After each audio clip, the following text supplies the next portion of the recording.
When people talk about tropical fruits, the global spotlight tends to fall on the obvious celebrities: mangoes, pineapples, papayas, coconuts.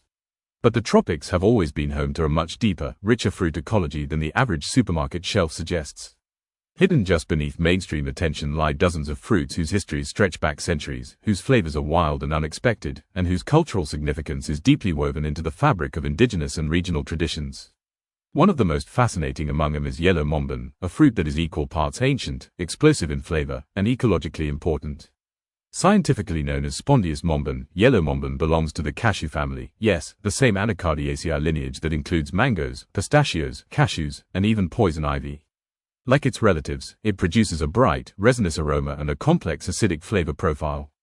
But while mangoes deliver sweetness and cashews offer rich creaminess, yellow mombin takes a completely different path. It is unapologetically sour, sharp, tangy, and electrifying on the tongue. The fruit grows on tall, upright trees that thrive in hot climates from Mexico down through Brazil, stretching across Central America, the Caribbean, and even parts of West Africa where it was carried through early trade routes. The trees produce clusters of small, oval fruits, typically no more than a few centimeters long, with glowing golden skins and a juicy, fibrous interior wrapped around a large, ridged seed.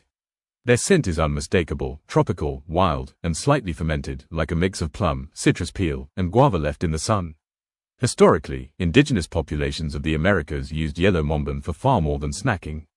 The fruit was part of traditional medicine, often used to address digestive issues, fever, and inflammation. Its bark and leaves were even more valuable, forming the basis for teas, brews, and poultices in folk healing systems throughout Mesoamerica and northern South America.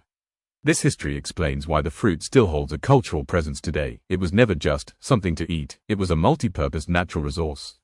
Flavor-wise, yellow mombin is intense. If mango is a warm sunset, yellow mombin is a lightning bolt.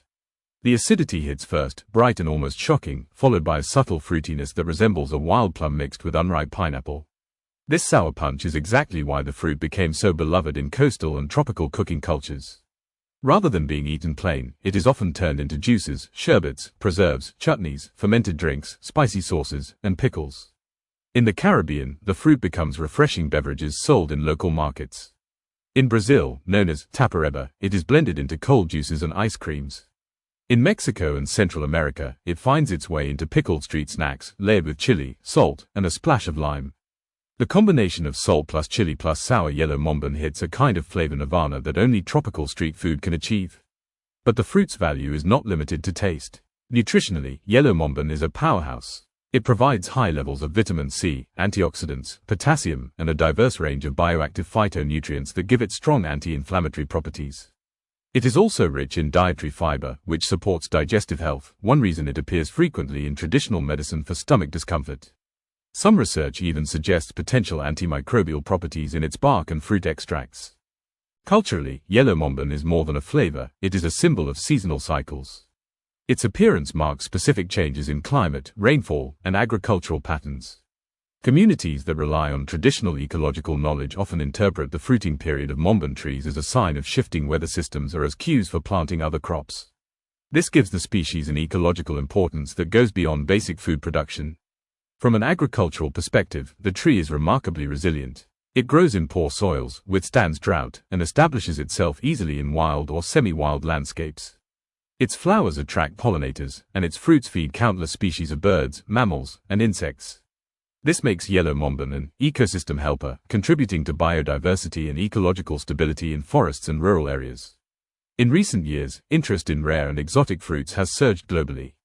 Food researchers, chefs, and specialty growers are now rediscovering yellow mombin as a unique flavoring ingredient with massive potential. Its juice creates some of the most refreshing tropical beverages imaginable, its pulp adds vibrant acidity to sauces, and its fermented versions hint at entirely new taste dimensions for modern cuisine. As culinary innovation continues pushing boundaries, the fruit is finally earning the attention it deserved all along. Yellow mombin's journey, from indigenous medicine to street food staple to emerging global flavor, is a reminder of how many treasures in the natural world still remain under the radar. It shows how a small, humble fruit can carry centuries of history, ecology, and cultural meaning within its sour golden flesh. And above all, it demonstrates that the tropics remain one of Earth's greatest laboratories of flavor.